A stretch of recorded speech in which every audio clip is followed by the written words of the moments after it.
no matter your age or relationship status, being in a relationship, not always easy, right? So this is Dr. Karen Ruskin's specialty, and she's going to join us up next with some tips to keep that bond strong.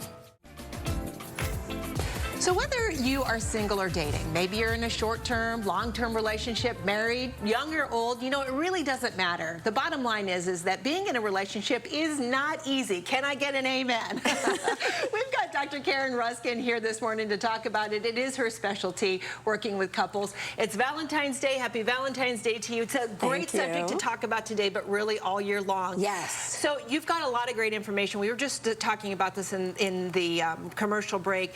So often we think about relationships and we think, well, what am I getting out of this? But we also really need to think about, what am I putting into this? What am I investing? Yes, what am I putting into this? Yeah. Because it's mutual. What you put in is what you get out.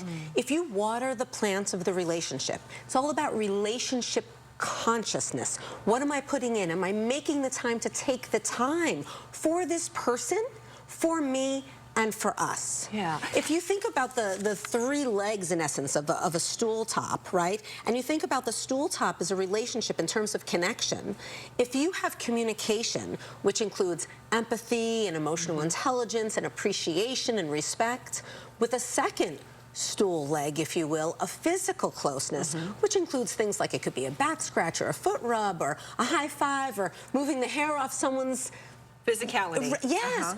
And we're also talking sexual, and sexual doesn't have to be literal sex. It could be sexuality with the person you're with. So all three are important for connection. Okay, there is so much to dive into there. So those three stools, I feel like it takes so little to knock out one of those stool sections, if you will, and really disconnect from any one of those categories of intimacy. So, you know, maybe it's a fight over something silly, you know, we didn't put the dishes away, or, but so how do you, when you've got those arguments or disagreements, big or small, how do you get over those so that you can still connect with those three intimacy stool legs, if you will? Thank you for asking, because often we detach and disconnect, and that doesn't help to promote relational connection. So I look at it as the AAA effect, AAA. So acknowledge your role in the situation. Okay. Have awareness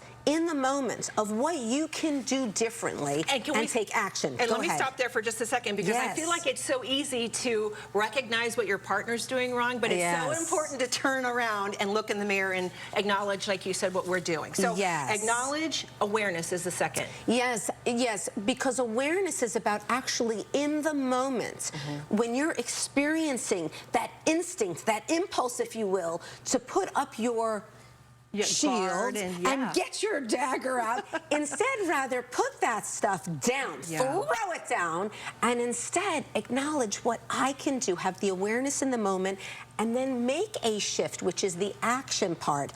Because if you make a shift, it will have a ricochet effect on the person you're interacting with. Gosh, we could sit and talk for hours about this. But you know what? It is a great day to acknowledge the difficulty of relationships, but how rich they can be really in our lives. So. Yes, and actually when it comes to matters of the heart, how we relate to the person we're with and with ourselves in terms of self-love, and how another relates to us, has the ability to truly harm or the ability to inspire and to grow and to blossom. And the key is, give to yourself and give to the person or persons you care about, so that way the flower blossoms and grows rather than withers and dies. That's a beautiful thought to end it on. Dr. Karen, thank you so much, and happy Valentine's Day to you. Happy Valentine's Day.